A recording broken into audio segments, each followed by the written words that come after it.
The next characteristic of the electromagnetic wave, that is the third characteristic, that is the electromagnetic wave is transverse in nature. Electromagnetic wave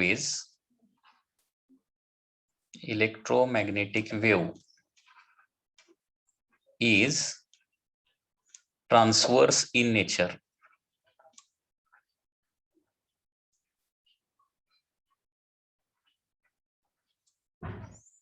म्हणजे electromagnetic wave थोडक्यात transverse wave आहे. कारण कदाचित तुम्ही हे study केलेलं असेल की वेव्हचे दोन टाईप असतात. एक आहे ट्रान्सव्हर्स वेव्ह आणि दुसरी आहे लॉन्जिट्युडनल वेव्ह. थोडक्यात सांगतो, लक्षात घ्या. सपोज वेव्ह या डायरेक्शन ट्रॅव्हल करायला लागली आणि वेव्ह मध्ये असणारे व्हायब्रेशन त्याला परपेंडिक्युलर असले. ओके, म्हणजे वेव्हच्या प्रपोगेशनची डायरेक्शन आणि व्हायब्रेशनची डायरेक्शन हे एकमेकाला परपेंडिक्युलर असेल तर त्याला काय म्हणायचं? ट्रान्सव्हर्स वेव्ह असं म्हणायचं. टी वेव्ह किंवा ट्रान्सव्हर्स वेव्ह. आणि जर वेव्ह या डायरेक्शन ट्रॅव्हल करत असेल आणि त्याच डायरेक्शन त्या मीडियम मधले पार्टिकल म्हणजे त्या वेव्ह मधले व्हायब्रेशन त्याच डायरेक्शनला असले तर त्याला काय म्हणायचं? Longitudinal wave. आता मगाशीच आपण बघितलेलं आहे, मागच्या लेक्चरमध्ये आपण बघितलेलं आहे की इलेक्ट्रोमॅग्नेटिक वेव्ह मध्ये काय असते? इलेक्ट्रोमॅग्नेटिक वेव्ह मध्ये काय होतं? वेव्ह या डायरेक्शन एक्स डायरेक्शन ट्रॅव्हल करत असेल तर त्याच्यामध्ये इलेक्ट्रिक फील्डचे व्हायब्रेशन किंवा मॅग्नेटिक फील्डचे व्हायब्रेशन हे कसे असतात? परपेंडिक्युलर असतात. आणि ट्रान्सव्हर्स या शब्दाचा मीनिंग काय आहे? परपेंडिक्युलर. सो इलेक्ट्रोमॅग्नेटिक वेव्ह ही ट्रान्सव्हर्स वेव्ह आहे. Okay, electromagnetic wave is a transverse wave because vibrations are perpendicular to. Okay, vibrations जे आहेत म्हणजे इलेक्ट्रिक फील्डचे व्हायब्रेशन म्हणजे कमी जास्त होणं, vibrations are perpendicular to direction of propagation. Direction of propagation. Okay, next characteristic is that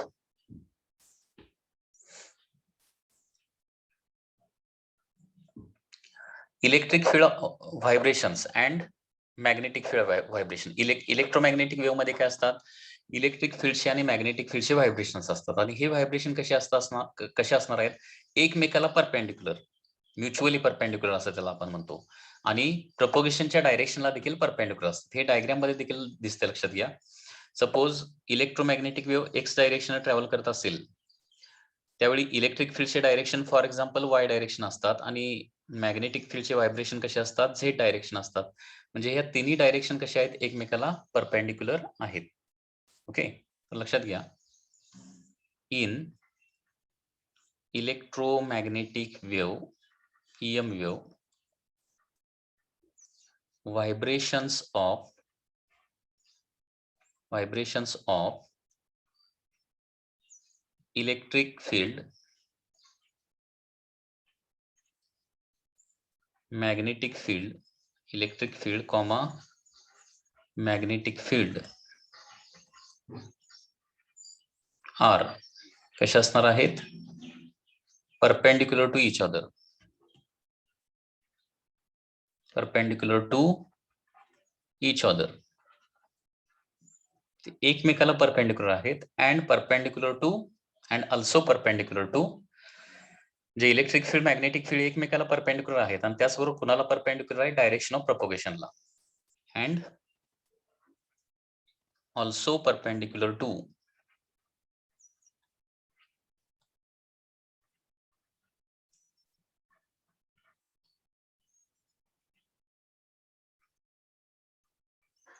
direction of propagation.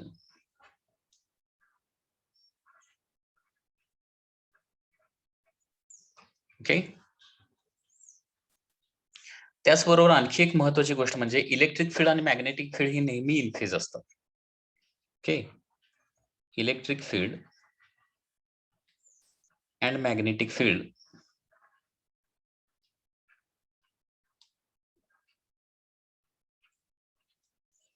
R always in phase. इथे एक महत्वाचं कॅरेक्टरिस्टिक आहे. आता इनफेज या शब्दाचा मिनिंग काय होतो? इनफेज म्हणजे सेम स्टेट मध्ये असतं. इलेक्ट्रिक फील्ड आणि मॅग्नेटिक फील्ड जे आहेत ते सेम स्टेट मध्ये असतात. तर सेम स्टेट किंवा इनफेज असणं म्हणजे काय? बघा आपण ते प्रोडक्शन ऑफ इलेक्ट्रोमॅग्नेटिक वेव्ह बघितलेला आहे. त्याच्यामध्ये ज्यावेळी इलेक्ट्रिक फील्ड 0 असतं ना, त्यावेळी मॅग्नेटिक फील्ड देखील काय असतं? 0 असतं. इलेक्ट्रिक फील्ड ज्यावेळी पॉझिटिव्हला मॅक्सिमम मध्ये जातं, त्यावेळी मॅग्नेटिक फील्ड देखील पॉझिटिव्हला मॅक्सिमम मध्ये जातं. इलेक्ट्रिक फील्ड पुन्हा ज्यावेळी 0 होतं, त्यावेळी मॅग्नेटिक फील्ड देखील 0 होतं. हे डायग्राम मध्ये आपण बघितलं, इथं लक्षात घ्या. इलेक्ट्रोमॅग्नेटिक वेव्हची जी डायग्राम आहे, ही डायग्राम थोडीशी बघा. तर बघा, स्टार्टिंग पॉइंटला इलेक्ट्रिक फील्ड पण 0 आहे, मॅग्नेटिक फील्ड पण 0 आहे. त्याच्यानंतर इलेक्ट्रिक फील्ड थोडंसं वाढलंय, मॅग्नेटिक फील्ड देखील तेवढंच वाढलंय थोडंसं. या ज्यावेळी इलेक्ट्रिक फील्ड वाढत निघालेलं आहे, त्यावेळी मॅग्नेटिक फील्ड देखील वाढत निघालेलं आहे. इलेक्ट्रिक फील्ड ज्यावेळी मॅक्सिमम होणार आहे इथं, त्यावेळी मॅग्नेटिक फील्ड देखील या ठिकाणी काय झालेलं असणार आहे? It is maximum here. परत इलेक्ट्रिक फील्ड कमी होतं आणि 0 होतं. मॅग्नेटिक फील्ड देखील पुन्हा कमी होतं आणि 0 होतं. म्हणजे याचा मीनिंग काय होतो? इलेक्ट्रिक फील्ड आणि मॅग्नेटिक फील्ड हे नेहमी सेम स्टेट मध्ये असतात. म्हणजे एक मॅक्सिमम तर दुसरं मॅक्सिमम, एक 0 तर दुसरं 0. यालाच काय म्हणायचं? इन फेज असं म्हणायचं. Electric field, magnetic field are in phase. Okay. After that, next characteristic is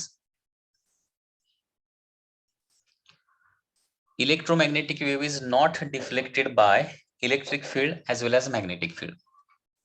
Electromagnetic wave is not deflected by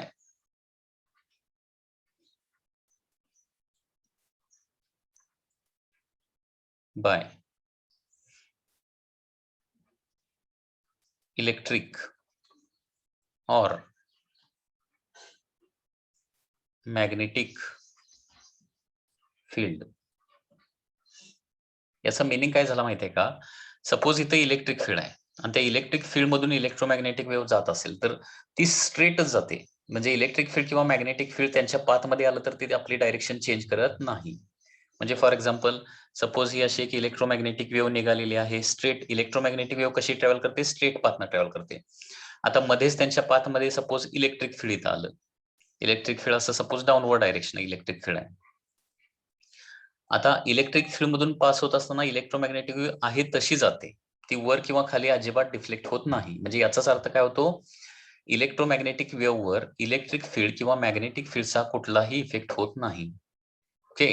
That is, when electromagnetic wave passes through electric field or magnetic field, it is not deflected at all by that electric field or magnetic field. This is the sixth characteristic. Seventh characteristic is that electromagnetic wave,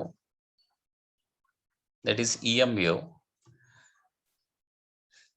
carries both energy and momentum. Electromagnetic wave energy आणि momentum carry करते. म्हणजे ज्यावेळी electromagnetic wave एका position पासून दुसऱ्या पोझिशनला जाणार त्यावेळी ती एनर्जी घेऊन जाणार आहे. त्याचबरोबर इलेक्ट्रोमॅग्नेटिक वेव्हला मोमेंटम देखील असतं. ओके. इलेक्ट्रोमॅग्नेटिक वेव्हला म्हणजे एनर्जी पण कॅरी करते आणि मोमेंटम देखील कॅरी करते. त्याचबरोबर इलेक्ट्रोमॅग्नेटिक वेव्ह ज्या सरफेसवर आढळतात त्या सरफेसवर एक प्रेशर क्रिएट करतात, फोर्स क्रिएट करतात. त्याला रेडिएशन प्रेशर आणि रेडिएशन फोर्स असं म्हटलं जातं. Okay. EM waves exert pressure on surface on which it strikes,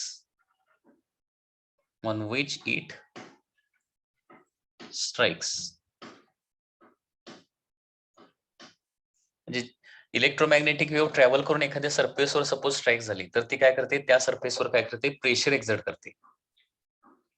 Electromagnetic wave exert pressure on the surface on which it strike, which is called as radiation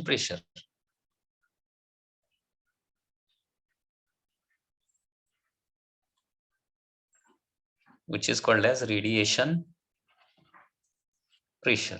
त्याला काय म्हणतो आपण? Radiation pressure असं म्हणतो. आणि त्याच्यामुळेच काय होतो? रेडिएशन फोर्स देखील क्रिएट होतो. नेक्स्ट प्रॉपर्टी इज दॅट, आता आपण बघितलं की इलेक्ट्रोमॅग्नेटिक वेव्ह मध्ये इलेक्ट्रिक फील्ड पण असतं आणि मॅग्नेटिक फील्ड पण असतं. तर ऑप्टिकल इफेक्ट जो आहे, इलेक्ट्रोमॅग्नेटिक वेव्हचा ऑप्टिकल इफेक्ट जो आहे तो इलेक्ट्रिक फील्ड मुळे असणार का मॅग्नेटिक फील्ड मुळे असणार आहे? तर हे देखील काही वेळेला एमसीक्यू मध्ये विचारलं जातं. तर इलेक्ट्रोमॅग्नेटिक वेव्हचा ऑप्टिकल इफेक्ट जो आहे तो कशामुळे क्रिएट होतो? It is due to the electric field. कारण लक्षात घ्या, इलेक्ट्रोमॅग्नेटिक वेव्ह मध्ये 2 फील्ड असतात, इलेक्ट्रिक फील्ड आणि मॅग्नेटिक फील्ड. तर त्याच्यामध्ये स्ट्रॉंग फील्ड कुठलं असतं? Electric field is a very strong field आणि मॅग्नेटिक फील्ड मात्र व्हेरी वीक फील्ड असतं. आणि असं का होतं मी तुम्हाला सांगतो. त्याच्यावर ही कॅरेक्टरिस्टिक लिहितो मी.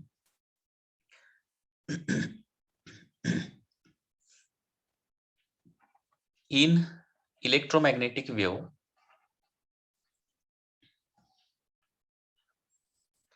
electric field is responsible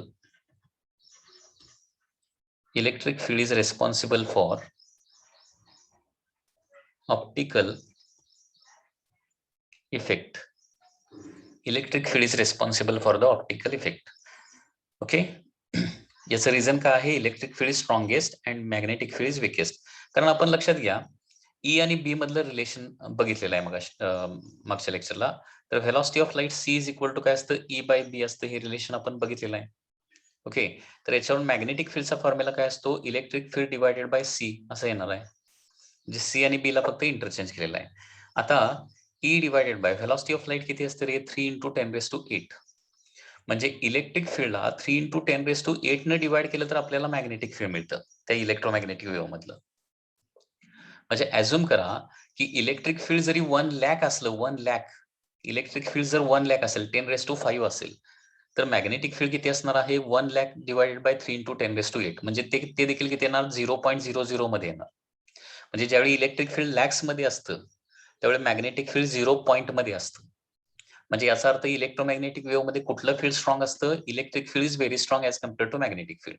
आणि त्याच्यामुळे जे काही इफेक्ट तयार होतात, जे काय म्हणजे आपल्याला फॉर एक्झाम्पल आपण असं म्हणूया की आपला जो ऑप्टिकल इफेक्ट म्हणजे व्हिज्युअल इफेक्ट, आपल्याला लाईटमुळे आपल्याला सगळ्या गोष्टी दिसतात, बरोबर आहे ना? आता गोष्टी दिसतात कशा? तर त्या ऑब्जेक्टवर लाईट पडते, ती लाईट रिफ्लेक्ट होते त्या ऑब्जेक्टवरून, आपल्या डोळ्यामध्ये जाते आणि रेटिनावर पडते. आणि रेटिनावर सिग्नल प्रोड्यूस करणार आहे. म्हणजे ती लाईट रेटिनावर पडली की रेटिनामध्ये सिग्नल तयार होतो. मग आता हा रेटिनामध्ये जो तयार होणारा इफेक्ट आहे किंवा जो सिग्नल तयार होणार आहे त्याला कोण रिस्पॉन्सिबल असणार आहे? इलेक्ट्रिक फील्ड जास्त रिस्पॉन्सिबल असणार का मॅग्नेटिक फील्ड रिस्पॉन्सिबल असणार आहे? तर मॅग्नेटिक फील्ड तर खूप वीक असतं आणि त्याच्यामुळे काही इफेक्ट तयारच होणार नाही जास्त. परंतु इलेक्ट्रिक फील्ड त्या मानानं खूप स्ट्रॉंग असतं. म्हणजे इलेक्ट्रिक फील्ड आपल्या रेटिनावर काय करतं? सिग्नल प्रोड्यूस करतं. म्हणजे ऑप्टिकल इफेक्ट किंवा व्हिज्युअल इफेक्ट जो आहे तो थोडक्यात कोणामुळे तयार होतो? इलेक्ट्रोमॅग्नेटिक वेव्ह मधल्या इलेक्ट्रिक फील्डमुळे तयार होतो, मॅग्नेटिक फील्डमुळे नव्हे. ओके. त्याचबरोबर आणखी एक characteristic of electromagnetic wave, that is electromagnetic wave can be polarised. आता हे पोलराइज्ड म्हणजे काय? आता आपल्याला माहित आहे की इलेक्ट्रोमॅग्नेटिक वेव्ह मध्ये इलेक्ट्रिक फील्ड आणि मॅग्नेटिक फील्डचे व्हायब्रेशन असतात. तर हे जे व्हायब्रेशन आहेत ते एका पर्टिक्युलर प्लेन मध्ये आपण रिस्ट्रिक्ट करू शकतो. त्याला पोलरायझेशन म्हणायचं. हे बघा, ही इलेक्ट्रोमॅग्नेटिक वेव्ह आहे, लेफ्ट टू राईट निघाली आहे सपोज. याच्यामध्ये व्हायब्रेशन सगळ्या पॉसिबल डायरेक्शन असे असले तर त्याला काय म्हणायचं? अनपोलराइज्ड लाईट असं म्हणायचं. म्हणजे जनरली ज्या इलेक्ट्रोमॅग्नेटिक वेव्ह असतात त्या अनपोलराइज्ड असतात. आता काय करायचं याच्यामध्ये? पोलरायझेशन करायचं म्हणजे काय करायचं? तीच वेव्ह आहे, तर याच्यामधले बाकीचे सगळे व्हायब्रेशन काढून टाकायचे आणि कुठल्या तरी पर्टिक्युलर एका डायरेक्शनची व्हायब्रेशन काय करायची? मेंटेन करायची. म्हणजे या पॉइंटला व्हायब्रेशन सगळ्या डायरेक्शन असणार, या पॉइंटला देखील व्हायब्रेशन या पद्धतीने सगळ्या डायरेक्शन असणार आहे. तर याच्यामधले काय करायचे? एका पर्टिक्युलर डायरेक्शनचे व्हायब्रेशन फक्त ठेवायचे आणि बाकीच्या सगळ्या डायरेक्शनचे व्हायब्रेशन काढून टाकायचे. ही जी प्रोसेस आहे त्याला काय म्हणायचं? पोलरायझेशन असं म्हणायचं. सो पोलरायझेशन म्हणजे काय? The phenomenon in which vibrations are restricted in a particular plane. तर ते आपण करू शकतो. सो यालाच काय म्हणायचं? Electromagnetic wave can be polarised. Okay.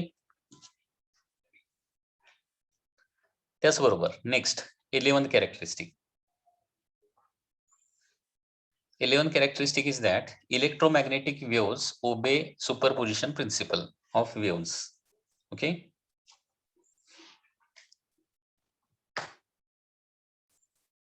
EM waves obey superposition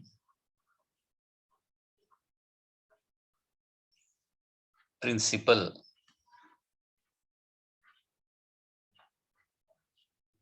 of waves. Okay, आता सुपरपोजिशन प्रिन्सिपल ऑफ वेव्स हे तुम्हाला वेव्स या टॉपिक मध्ये स्टडी केलं तर जास्त बेटर होईल. सध्या तरी ही टर्म ऍज इट इज लक्षात ठेवा, सुपरपोजिशन ऑफ वेव्स. ओके, ती तुम्हाला नंतर वेव्स टॉपिक मध्ये इन डिटेल स्टडी करायला मिळेल. ओके, आता आपण त्याच्यावर जास्त डिस्कस करणार नाही. सध्या तरी एवढंच लक्षात ठेवणार आहे की इलेक्ट्रोमॅग्नेटिक वेव्स काय करतात, सुपरपोजिशन प्रिन्सिपल एक प्रिन्सिपल आहे वेव्स रिलेटेड, ते ओबे करतात. एवढंच लक्षात ठेवायचं आहे. Okay, so these are the characteristics of the electromagnetic wave. तर जस्ट रिवाइज करतो कॅरेक्टरिस्टिक पुन्हा एकदा इलेक्ट्रोमॅग्नेटिक वेव्हचे कॅरेक्टरिस्टिक. तर हे characteristic from start to end कशा आहेत बघा. पहिली गोष्ट म्हणजे electromagnetic wave requires no medium for its propagation. कुठलंही मीडियम लागत नाही प्रोपोगेशनसाठी. म्हणजे मीडियम नसलं तरी ते ट्रॅव्हल करू शकतात, असलं तरी पण ट्रॅव्हल करू शकतात. म्हणजे they can travel through vacuum, liquid, gases, सगळ्या मीडियम मधून इलेक्ट्रोमॅग्नेटिक वेव्ह ट्रॅव्हल करतात. त्याचबरोबर व्हॅक्यूम मधून देखील ट्रॅव्हल करतात. मीडियम असायलाच पाहिजे अशी काही गरज नाहीये. त्याचबरोबर स्पीड ऑफ इलेक्ट्रोमॅग्नेटिक वेव्ह किती असतं, तर 3 × 10⁸ मीटर पर सेकंड व्हॅक्यूम मध्ये असतं आणि ते मीडियम नुसार चेंज होतं. म्हणजे बाकीच्या मीडियम मध्ये काय असणार आहे, ते कमी असणार आहे. 3 × 10⁸ मीटर पर सेकंड किंवा 2.25 × 10⁸ मीटर पर सेकंड असणार आहे. इलेक्ट्रोमॅग्नेटिक वेव्ह कुठल्या प्रकारची वेव्ह आहे, वेव्हचे दोन टाईप आहेत, ट्रान्सव्हर्स वेव्ह आणि लॉन्जिट्युडनल वेव्ह. तर इलेक्ट्रोमॅग्नेटिक वेव्ह ही काय आहे, ट्रान्सव्हर्स वेव्ह आहे. ट्रान्सव्हर्स वेव्ह का, कारण व्हायब्रेशन जे आहे ते perpendicular to direction of propagation आहे.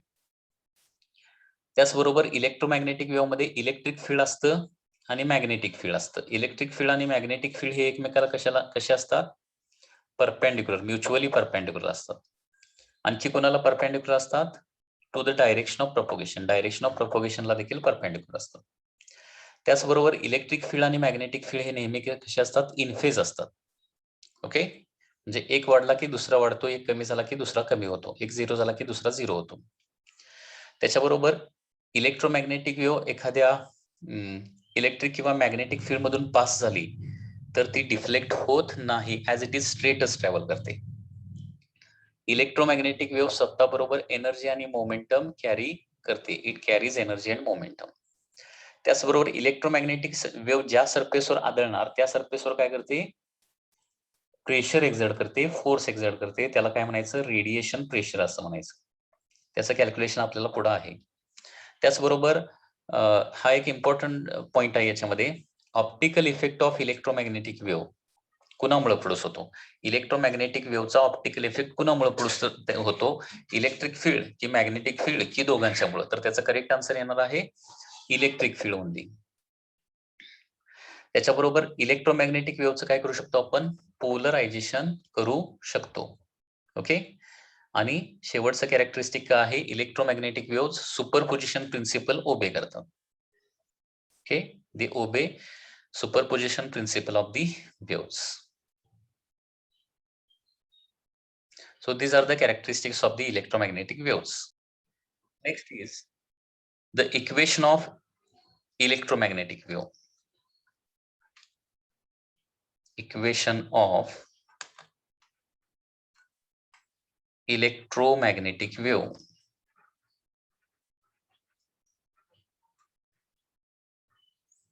Equation of electromagnetic wave. Electromagnetic वेव्हचं इक्वेशन कसं येणार बघा, हे इक्वेशन तुम्हाला पाठ करून ठेवावं लागेल. आता इलेक्ट्रोमॅग्नेटिक वेव्ह मध्ये इलेक्ट्रिक फील्ड पण असतं आणि मॅग्नेटिक फील्ड पण असतं. म्हणजे इलेक्ट्रिक फील्डचे व्हायब्रेशन्स असतात आणि त्याचबरोबर मॅग्नेटिक फील्डचे देखील व्हायब्रेशन्स असतात. ठीक आहे, तर हे इक्वेशन ऑफ इलेक्ट्रोमॅग्नेटिक वेव्ह म्हणजेच काय, त्या इलेक्ट्रिक फील्डचं इक्वेशन आणि मॅग्नेटिक फील्डचं इक्वेशन. तर हे इक्वेशन कसे येणार बघा, इक्वेशन ऑफ इलेक्ट्रोमॅग्नेटिक वेव्ह म्हणजे काय येणार आहे, equation of electric field and equation of magnetic field. तर याच्यामध्ये first of all equation of electric field आपण लिहूया. Equation of electric field. Equation of electric field. Equation of electric field येतं E is equal to E naught sine kx plus or minus omega t. E naught sine plus और minus omega t. याला electric फील्डचं equation असं म्हटलं जातं. And equation of magnetic field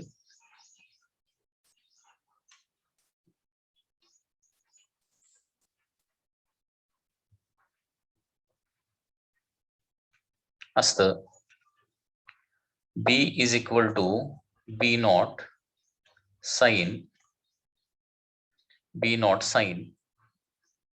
kx plus और minus omega t. आता हे equation जरा व्यवस्थित अंडरस्टँड करून घेऊया.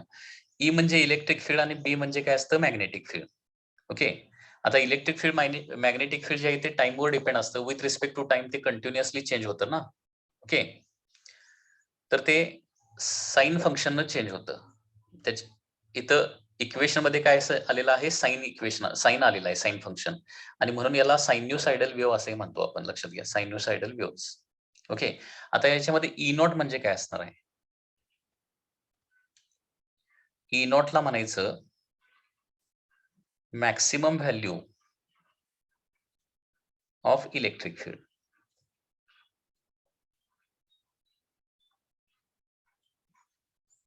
Maximum value of electric field किंवा अनेक वेळा याला काय म्हटलं जातं अँप्लिट्यूड ऑफ इलेक्ट्रिक फील्ड असं म्हटलं जातं. मॅक्सिमम व्हॅल्यू म्हणजेच काय अँप्लिट्यूड ऑफ इलेक्ट्रिक फील्ड.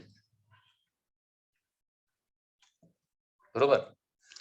त्याच्यानंतर के हा जो एक कॉन्स्टंट आहे, एक्स बरोबर काय आहे एक नंबर आहे के, त्याला कॉन्स्टंट म्हटलं जातं आणि याला काय म्हटलं जातं प्रोपोगेशन कॉन्स्टंट असं म्हटलं जातं.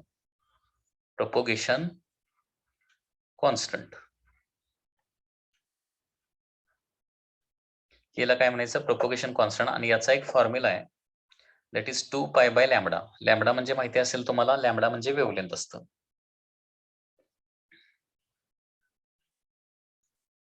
Okay. It is k is equal to काय असतं 2 पाय बाय लॅम्बडा असतं. याच्यामध्ये लॅम्बडा म्हणजे काय आहे वेव्हलेंथ ऑफ द वेव्ह आहे. ठीक आहे. त्याच्यानंतर ओमेगा म्हणजे काय असणार आहे ओमेगा. एक्स म्हणजे काय असणार आहे एक्स ऍक्सिस वरची पोझिशन, टी म्हणजे टाइम असणार आहे. ओमेगा म्हणजे काय असतं अँग्युलर फ्रिक्वेन्सी असतं. Angular frequency. आणि याचा फॉर्म्युला असतो k is equal to omega is equal to 2 pi N असा फॉर्म्युला आहे. Omega is equal to 2 pi N. फिर याच्यामध्ये एन म्हणजे काय असतं फ्रिक्वेन्सी, कारण प्रत्येक वेव्हला स्वतःची एक फ्रिक्वेन्सी असते. लक्षात घ्या. ठीक आहे. आता हे थोडंसं डायग्रामॅटिकली सांगायचं झालं तर डायग्रामॅटिकली कसं आहे बघा. बघा आता याच्यामध्ये हे बघा इलेक्ट्रिक फील्ड वाढत वाढत जाऊन मॅक्सिमम या लेवलला जाऊन पोहोचतं. तर ही जी व्हॅल्यू आहे ना त्याला काय म्हणायचं अँप्लिट्यूड ऑफ इलेक्ट्रिक फील्ड किंवा maximum value of electric field, जे हे ई नॉट इथं मी लिहिलेलं आहे. ओके. त्याच्यानंतर तसंच मॅग्नेटिक फील्ड देखील काय होतं वाढत वाढत जाताना मॅक्सिमम होतं, आणि हे जे व्हॅल्यू आहे ना त्याला काय म्हणायचं बी नॉट असं म्हणायचं. Maximum value of the magnetic field म्हणजे बी नॉट असतं. ओके. ई नॉट म्हणजे काय असणार आहे maximum value of electric field किंवा अँप्लिट्यूड ऑफ इलेक्ट्रिक फील्ड. तसं बी नॉट म्हणजे काय असणार आहे maximum value of magnetic field.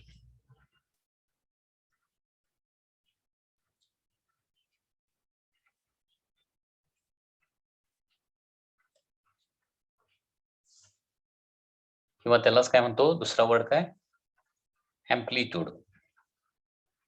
Amplitude of magnetic field असं म्हणतो. ठीक आहे. त्याचबरोबर इथं लॅम्बडा. लॅम्बडा म्हणजे काय आहे वेव्हलेंथ. वेव्हलेंथ म्हणजे काय दोन लगतच्या क्रेस्ट मधलं डिस्टन्स, दोन मॅक्सिमम मधलं डिस्टन्स, याला काय म्हणतो वेव्हलेंथ. बरोबर आहे ना.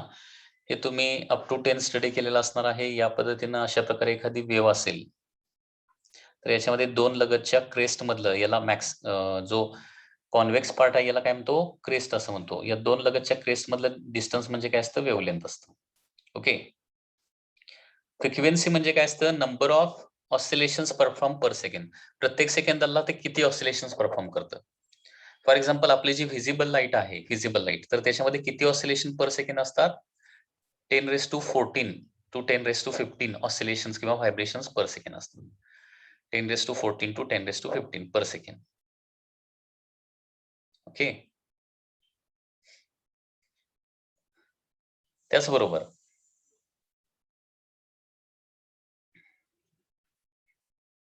के म्हणजे प्रोपोगेशन कॉन्स्टंट, हा एक कॉन्स्टंट आहे आणि त्याची व्हॅल्यू कशी काढायची असते, 2π divided by lambda wavelength calculate करतो.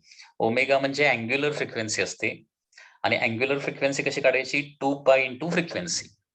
म्हणजे फ्रिक्वेन्सीला 2π न मल्टिप्लाय केलं की त्याला काय म्हणायचं, अँग्युलर फ्रिक्वेन्सी असं म्हणायचं. लक्षात आलं. फ्रिक्वेन्सीला 2π न मल्टिप्लाय केलं की त्याला अँग्युलर फ्रिक्वेन्सी म्हणायचं. ओके. आता इथं प्लस साइन आणि मायनस साइनला इम्पॉर्टन्स काय, तर लक्षात घ्या. प्लस साइन इंडिकेट्स दॅट, म्हणजे इथं प्लस साइन असू शकतं किंवा मायनस साइन असू शकतं. Indicates that it is travelling in negative direction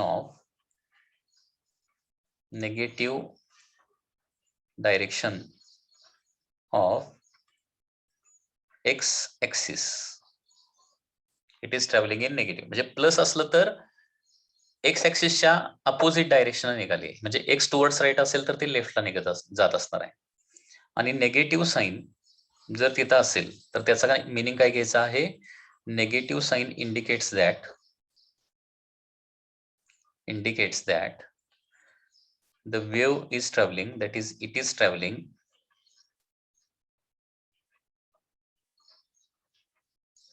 in positive direction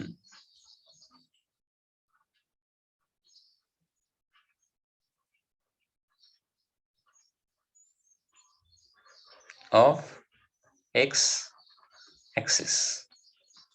लक्षात आलं. तर या पद्धतीनं इलेक्ट्रोमॅग्नेटिक वेव्हचं प्रोपोगेशन होतं.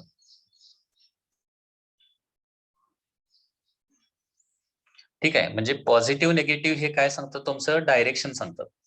आता लक्षात घ्या, इथं एक्स आहे, एक्स प्लस असेल, हे बघा, एक्स नंतर प्लस साइन असेल ना तर it travelling in negative direction of the x axis. समजा एक्सच्या ठिकाणी इथं वाय असतं तर it is travelling in Y direction. म्हणजे इथं इक्वेशनच्या आतमध्ये के बरोबर काय बघायचं, के बरोबर एक्स असेल तर it is travelling in x direction. K बरोबर वाय असेल म्हणजे के एक्स ऐवजी के वाय पण असू शकतं, के झेड पण असू शकतं. लक्षात घ्या. ठीक आहे. के बरोबर कुठला वर्ड दिलेला आहे त्या डायरेक्शन ती काय होते, वेव्ह ट्रॅव्हल करते, हे लक्षात ठेवायचं.